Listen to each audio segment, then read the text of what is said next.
Bonjour à tous, nous sommes le mercredi 6 juillet, vous êtes avec Mélanie Ferrier avec l'actualité des devises de l'UFX. Aujourd'hui, le dollar s'est renforcé par rapport aux autres grandes devises du fait que l'agence Moody's Investors a fait la une des nouvelles après avoir baissé la notation des obligations d'État à long terme du Portugal au rang de BA2, ce qui a rendu le dollar plus attractif. Wall Street a clôturé de façon mixte, le Nasdaq progressant de 0,35% et le Dow Jones reculant de 0,10%. Le pétrole brut a augmenté de 2,1%, enregistrant la hausse la plus sensible en 3 semaines et a clôturé à 96,89 $ le baril.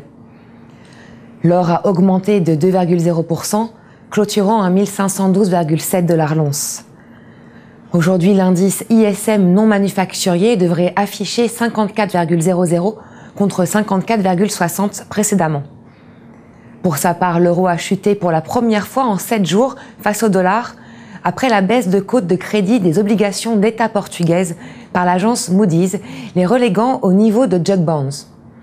Selon l'agence de notation, il existe en conséquence un risque croissant que le Portugal ait besoin d'un second plan d'assistance financière avant d'être en mesure de se financer lui-même sur les marchés internationaux, ce qui a entraîné une forte volatilité du marché.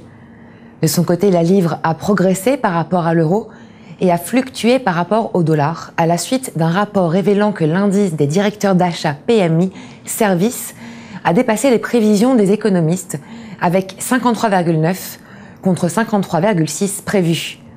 Par ailleurs, le yen s'est déprécié par rapport au dollar, à l'instar de toutes les autres devises principales, compte tenu du renforcement de la monnaie américaine dû à la baisse de cote des obligations d'État portugaises.